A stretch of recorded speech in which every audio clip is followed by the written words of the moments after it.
Assalamualaikum warahmatullahi wabarakatuh. Cinta dan harapan yang tumbuh di balik kursi roda. Dulu, ia hanyalah seorang buruh tani dari negeri yang jauh, sementara dia, seorang wanita kaya, telah kehilangan segalanya. Bahkan harapan untuk berjalan pun telah sirna. Takdir kemudian mempertemukan mereka di tempat dan waktu yang tak pernah mereka rencanakan. Bukan harta, bukan jabatan, namun ketulusan hati yang perlahan-lahan menyalakan keajaiban kecil dalam hidup mereka. Jika cinta hanya soal fisik yang sempurna dan harta yang melimpah, lalu mengapa justru hati yang tulus mampu mengubah segalanya? Menurut kalian, apakah cinta itu membutuhkan logika, atau cukup keberanian untuk percaya pada keajaiban? Mari kita mulai cerita ini. Adrian Nugroho berdiri di depan gerbang besi yang setinggi bahunya. Angin sore dari pegunungan kecil di belakang rumah membawa bau bunga kering dan rumput basah. Tas ransel kecil yang dipanggulnya sudah mulai pudar warnanya, dan sepatu bututnya baru saja menjejak tanah asing yang bernama Taiwan. Ini bukan kali pertama Adrian merantau, tetapi entah kenapa kali ini hatinya berdebar dengan cara yang aneh. Bukan karena takut, melainkan karena ia tak tahu apa yang akan dihadapinya. Pintu gerbang terbuka otomatis. Seorang pria tua berbaju hitam menyambutnya tanpa banyak kata, hanya menyuruhnya ikut. Rumah itu besar dan modern, namun terasa sunyi. Dinding-dinding kaca, halaman yang bersih, dan suara angin yang lebih terdengar daripada suara manusia. "Majikanmu tinggal di sini," kata pria tua itu dengan bahasa Mandarin yang bercampur sedikit Inggris. "Nyonya Lin Melina." Adrian hanya mengangguk pelan. Mereka masuk ke dalam ruangan yang bersih seperti rumah sakit pribadi. Di ujung lorong, tampak seorang wanita duduk diam di kursi roda putih, membelakangi jendela besar yang menghadap taman. Rambutnya hitam mengilap, panjang sebahu. Kulitnya putih pucat, bukan karena sakit, tetapi lebih seperti orang yang terlalu lama hidup dalam rumah. Dari belakang, Adrian tahu bahwa wanita ini bukan sembarang orang. "Nyonya Lin Melina," ujar pria tua itu, memperkenalkan dirinya sebagai pembantu barunya dari Indonesia. Wanita itu tak langsung menoleh. Hanya matanya yang bergeser sedikit, sebelum ia perlahan membalikkan badan. Disitulah, Adrian melihat wajahnya, sebuah wajah yang membuat waktu seolah berhenti. Cantik, tapi bukan kecantikan yang dibuat-buat. Ada kesedihan yang terpendam di sorot matanya, dan sesuatu yang hilang di balik ekspresi tenangnya. Hidungnya tinggi dan ramping, bibir tipis, dan ada garis samar di ujung matanya yang justru memberi kesan bahwa wajah itu tampak lebih dewasa dan lelah. "Kamu bisa bahasa Inggris?" tanyanya singkat. Adrian mengangguk sopan. "Saya tidak butuh orang yang banyak bicara," lanjutnya pelan. "Saya butuh orang yang bisa membantu saya bangun pagi, mendorong kursi roda saya ke taman, dan diam saat saya ingin sendiri." Adrian tidak menjawab, hanya menunduk hormat. Wanita itu tidak tersenyum, namun ada perubahan halus pada sorot matanya. Mungkin karena dia tidak terbiasa dilihat dengan cara yang berbeda, dengan tatapan tulus tanpa rasa kasihan atau kekaguman, sebuah tatapan dari seorang laki-laki biasa yang baru datang dari kampung. Namanya Lin Melina, usia 42. Dulu seorang pebisnis sukses yang sering muncul di layar televisi Taiwan. Namun sejak kecelakaan mobil 5 tahun lalu, separuh tubuhnya mati rasa. Sejak itu, tak ada lagi lelaki yang bertahan di sisinya. Bahkan tunangannya pun menikah dengan wanita lain.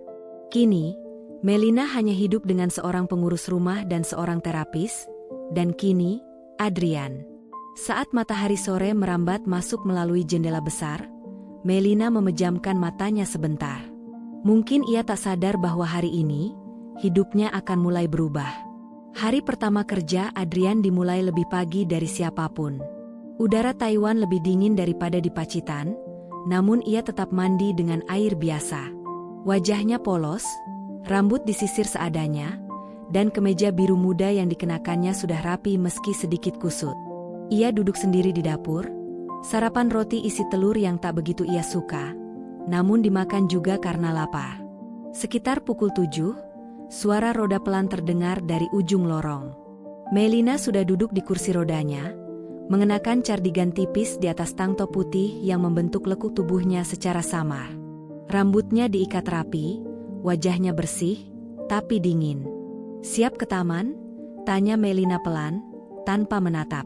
Adrian mendorong pelan kursi roda itu, melewati lorong rumah menuju taman kecil di belakang. Tanaman bonsai berjejer rapi, bebatuan taman disusun simetris, dan suara air kolam kecil terdengar lirih seperti napas yang tenang. Selama hampir 20 menit, tak ada satu kata pun yang keluar dari mulut Melina. Adrian hanya berdiri di belakang, memperhatikan burung kecil hinggap di pagar lalu terbang lagi. Matanya melirik Melina, yang wajahnya menghadap langit, namun sorot matanya kosong, seolah ia tak tahu lagi apa yang harus ditunggu. "Suka lihat burung, Nyonya?" tanya Adrian pelan, mencoba memecah keheningan. Melina menoleh sedikit. "Saya suka diam." Adrian langsung menunduk. "Maaf," bisiknya. Beberapa detik hening, kemudian, tanpa menoleh, Melina bicara pelan. "Kamu orang pertama yang bicara di taman ini sejak 2 tahun. Adrian tidak menjawab, namun dari nada suara Melina, ia tidak marah. Justru seperti sedang berbicara jujur. "Sebelumnya, orang-orang hanya mendorong saya, sibuk dengan ponsel mereka, atau sibuk mengasihani saya." Dalam hati, Adrian menggenggam ujung kursi roda itu dengan kedua tangan. "Saya cuma merasa taman ini terlalu indah untuk dibiarkan begitu saja." Nyonya Melina tersenyum kecil, senyum pertama yang Adrian lihat sejak kedatangannya kemarin. "Kamu masih bisa tersenyum ternyata," celetuk Adrian, setengah sadar. Melina langsung menoleh, matanya tajam. Bukan karena marah, melainkan lebih seperti terkejut. Baru kali ini ada seorang pria yang berbicara padanya dengan cara seperti itu. Bukan dengan nada tunduk atau penuh rasa iba, melainkan dengan kejujuran yang polos, seperti sedang berbicara dengan seorang tetangga biasa. "Jika kamu membuat saya tersenyum, jangan kaget jika saya melempar sepatu," kata Melina datar, tapi dengan senyum yang nyaris tak terlihat. Adrian mengangguk cepat, kalau sepatu Nyonya masih nempel di kaki. Melina meliriknya sejenak, kemudian tertawa kecil. Suara tawa itu lirih, namun cukup nyata untuk mengisi ruang hening. Dan untuk pertama kalinya, taman itu tidak hanya dipenuhi dengan suara burung atau gemericik air, tetapi juga dengan suara dua manusia yang tak lagi merasa kesepian. 2 minggu bekerja di rumah itu, Adrian mulai paham betul rutinitas harian Melina. Setiap pagi, ia bangun pukul 7, duduk di taman selama setengah jam, lalu kembali ke ruang baca dan diam sampai siang. Ia tidak suka televisi, tidak suka musik keras, dan paling tidak suka orang-orang yang membacakan motivasi kosong.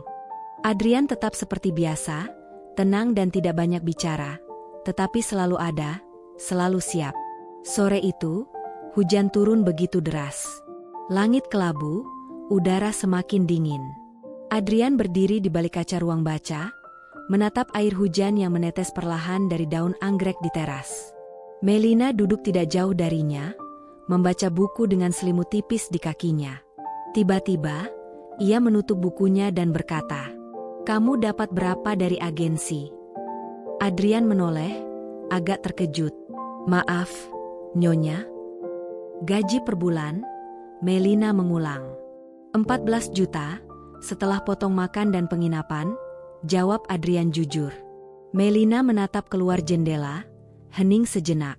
"Saya bayar kamu 75 juta per bulan mulai besok, sebagai pengganti agensi. Kamu akan bekerja langsung untuk saya." Adrian terdiam, bingung. "Maaf, Nyonya, tapi saya rasa saya nggak sebanding dengan itu." Melina menatapnya tajam. "Kamu tahu kenapa saya pilih kamu?" Adrian terdiam, tidak bisa menjawab. "Karena kamu diam. Tapi bukan diam yang kosong. Kamu hadir." Adrian menunduk, tak mampu membalas tatapan itu. 75 juta per bulan. Tinggal di sini, bebas bicara jujur, asal sopan. Satu hal lagi, Melina berhenti sejenak, "Jangan pernah tinggalkan saya tanpa alasan." Adrian terdiam, tak bisa berkata-kata. Hujan semakin deras di luar, namun dadanya justru terasa hangat. "Nyonya nggak takut disalahpahami orang?" tanyanya perlahan. Melina tersenyum kecil. Orang sudah salah pahami saya sejak saya nggak bisa jalan. Biarkan saja. Yang penting, saya tahu siapa saya. Adrian mengangguk perlahan. Malam itu, kontrak tak pernah tertulis di atas kertas.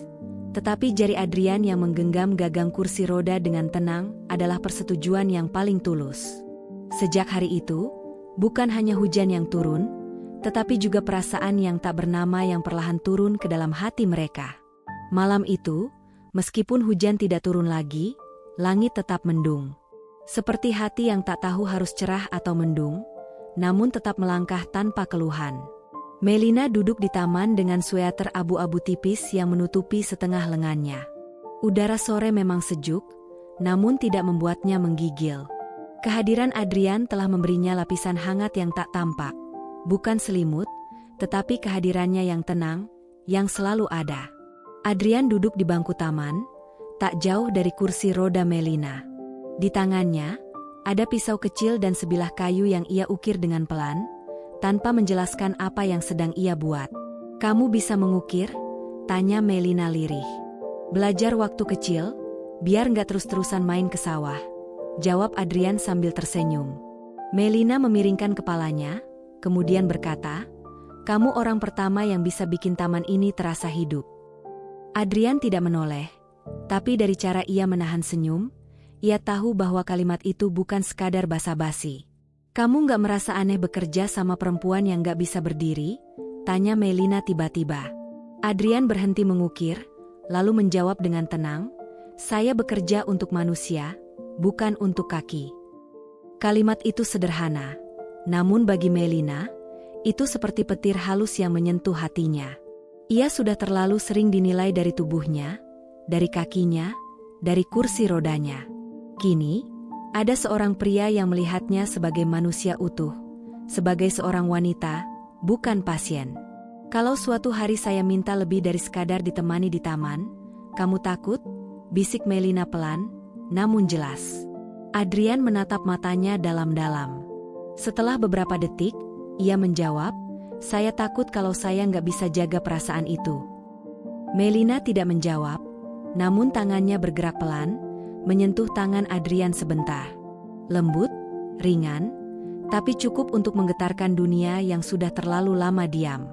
Sore itu, sebelum malam turun, Adrian tahu bahwa yang ia lindungi bukan lagi hanya tubuh Melina, tetapi juga hatinya yang rapuh.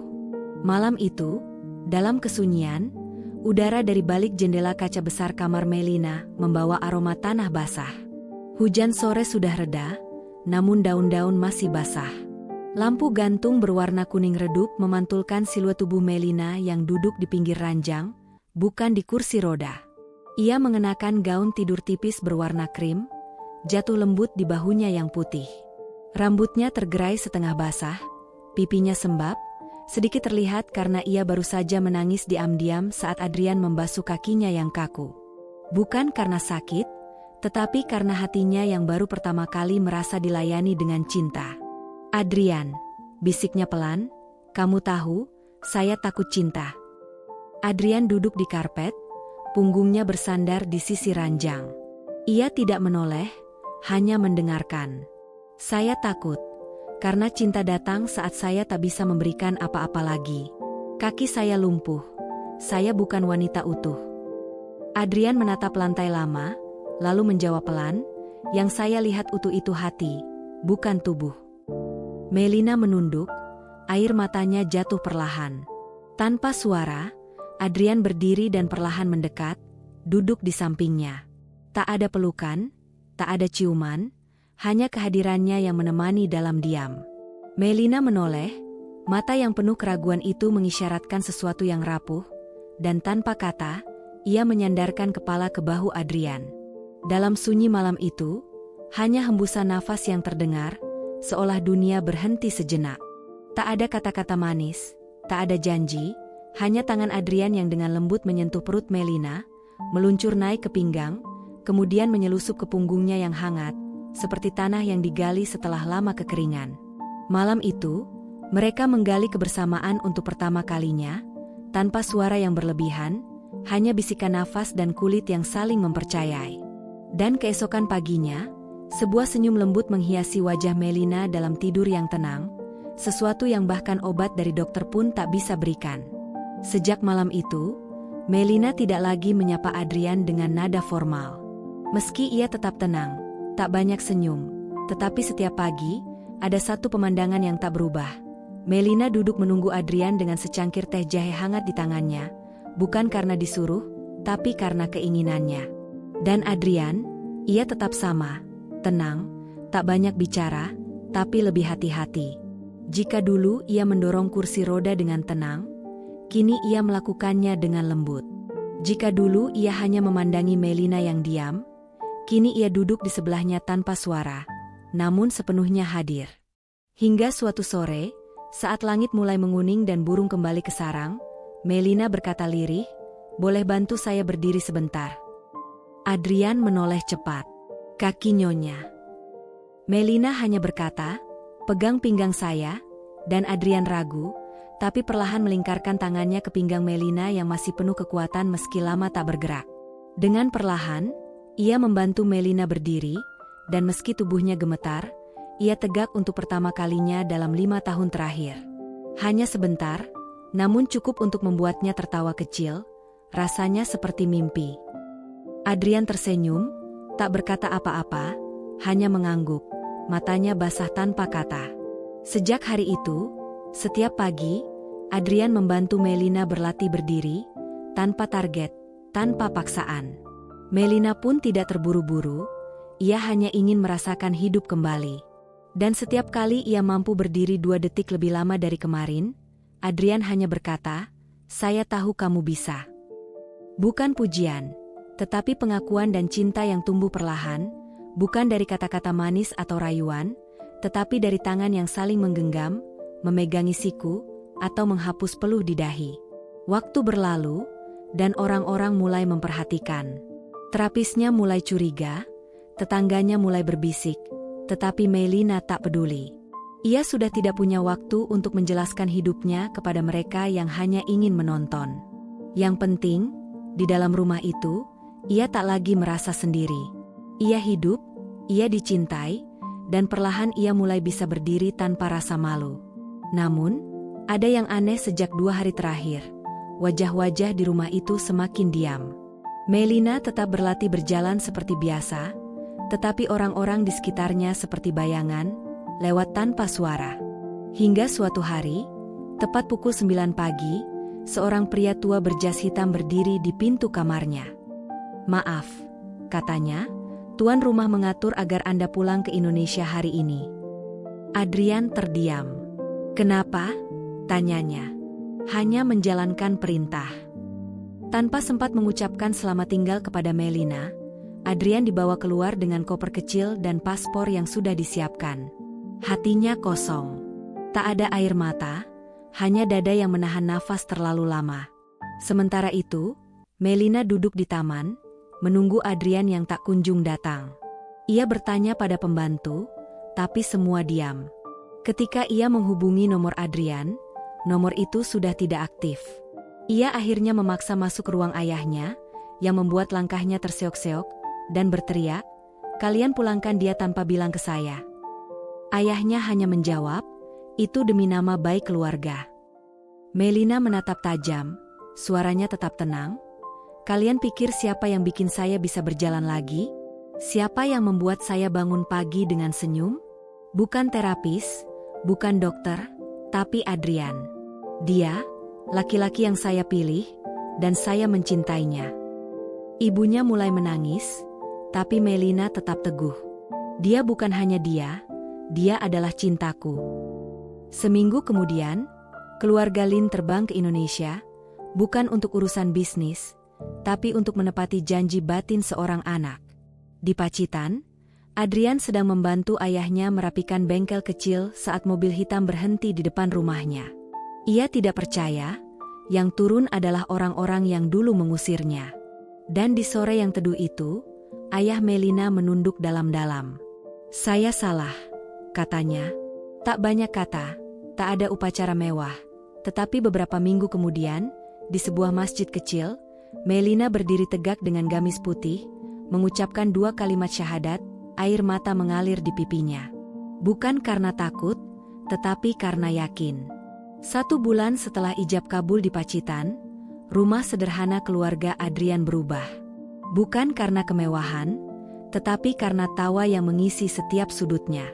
Melina kini mengenakan kerudung tipis, dan nama panggilan baru dari ibu Adrian, Mbak Lina, mulai terbiasa dengan suara ayam tetangga, bunyi kentongan sahur, dan anak-anak kecil yang memeluknya tanpa malu. Meskipun tubuhnya belum sepenuhnya kuat, setiap pagi ia berlatih membasuh wajah untuk berwudu. Setiap sore, ia menulis surat untuk ayah dan ibunya di Taiwan menggunakan tangan kiri, karena tangan kanannya masih lelah setelah menulis terlalu lama. Namun, Adrian tetaplah Adrian, pria yang dulu. Kini, satu hal telah berubah, ia bukan lagi lelaki yang berdiri di belakang kursi roda, melainkan di samping wanita yang kini telah menjadi istrinya. Hari itu, Melina memeluk ibunya dengan hangat sebelum menaiki pesawat. Ayahnya tak banyak bicara, hanya memeluk Adrian erat sebelum menyerahkan dokumen perjalanan dan visa pendamping resmi. "Sekarang kamu kembali ke Taiwan," bisik sang ayah. "Bukan sebagai pekerja, tapi sebagai keluarga." Di dalam pesawat, Melina menggenggam tangan Adrian. Tangannya dingin, namun senyumnya begitu hangat. Ketika pesawat akhirnya mendarat di Taoyuan, langit Taiwan tak lagi suram seperti dulu. Rumah yang dulunya sepi kini dipenuhi warna, dan kursi roda yang dulu setia menemani, kini hanya menjadi penyangga. Karena kini Melina bisa berdiri sendiri, berjalan perlahan dari teras ke taman, dengan tangan yang sejak awal tak pernah lepas dari dirinya. Mereka tetap hidup sederhana. Tak ada rumah megah, tak ada bisnis jutaan dolar seperti dulu. Namun, mereka memiliki sesuatu yang bahkan uang tak bisa beli. Ketulusan, keberanian, dan rasa pulang yang sejati. Jika ada yang bertanya, apa yang membuat wanita lumpuh bisa berdiri kembali? Jawabannya bukanlah terapi, bukan kursi pijat, bukan uang. Jawabannya adalah lelaki dari Pacitan yang datang tanpa banyak kata, dan dengan lembut, tanpa suara, ia mengangkat hatinya. 1 hari, 1 detik, 1 napas, hingga cinta tumbuh dan tubuhnya pun bangkit. Terima kasih telah menyimak cerita ini. Jangan lupa untuk like video ini, subscribe channel kami, agar tidak ketinggalan cerita menarik lainnya. Sampai jumpa di cerita berikutnya. Wassalamualaikum warahmatullahi wabarakatuh.